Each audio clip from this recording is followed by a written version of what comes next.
Okay. Hi, Jeff. Okay. Hey, Thanks for Michaela. being here. All right, so we have a few questions. Tell me about yourself and describe your APRN position and specialty. Sure. All right. My name is Jeff Hansen. I've been a nurse practitioner for a year now. I've been a nurse since 2007, practicing in many different capacities, all bedside intensive care or mechanical circulatory support. So, I mean, I've filled roles of being an LVAD coordinator for 8 years at the Veterans Administration in Cleveland. I have about 5 or 6 years of surgical ICU experience under my belt, and then a couple of years of medical intensive care unit experience. So I have, like I said, I've been a nurse practitioner for 1 year. It was a life goal that I finally fulfilled. Oh, So the perfect. specialty that I work in is I work at University Hospitals of Cleveland in the heart failure ICU as a nurse practitioner. It's a niche. We do a lot with, again, mechanical circulatory support and just, very complex heart failure patients. So it's an interest that I've always had. And so I'm just honestly following my dreams. That's awesome. I love that.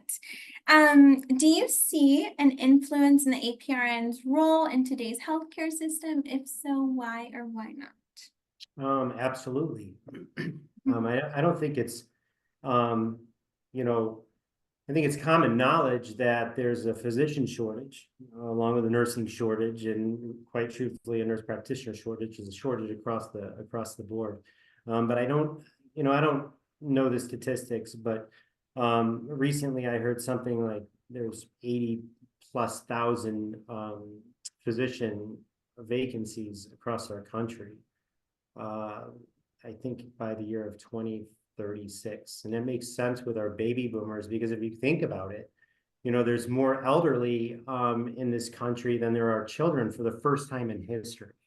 So we're at a very unique point in our healthcare Yeah. community, I think. And so I think we're short. And I think that nurse practitioners, they really fill that provider role. Yeah, definitely. I love that answer. Thank you. What are some barriers? What are some of the barriers that APRNs face, like in a day-to-day at work or?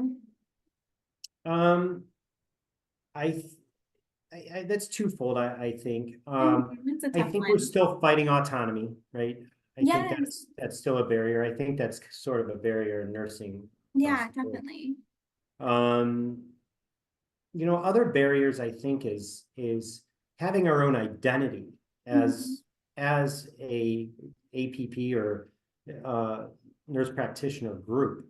Um, Many institutions, nurse practitioners either belong to nursing or they report to the medical officer, and it's really unfair to put us there. Uh, I think we have a very unique role because we're a split of both. We're Mhm. providers and we're ordering things and we're making diagnoses, yet we're still following our core nursing philosophy beliefs. And so it should be its own entity. Yes. So good. Last question. What changes would you like to see made for the APRNs? Um, I know you kind of touched on Yeah, I think autonomy. it sort of kind of goes back to that again. Yeah. Um, I think it's not new, but it's sort of a new profession, I guess, Mhm.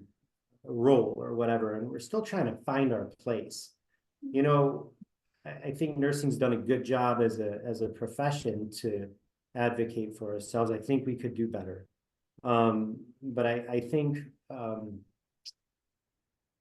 I think it's just that. I think it's more autonomy and it's belonging together as a group so that we can fight for that autonomy, yet staying within our core values of nurses and our philosophies. Definitely. Well, that is it. You are the perfect person for this interview. Thank you Well, so thank you. much, Jeff. All right, it's been nice, McKinney. Bye.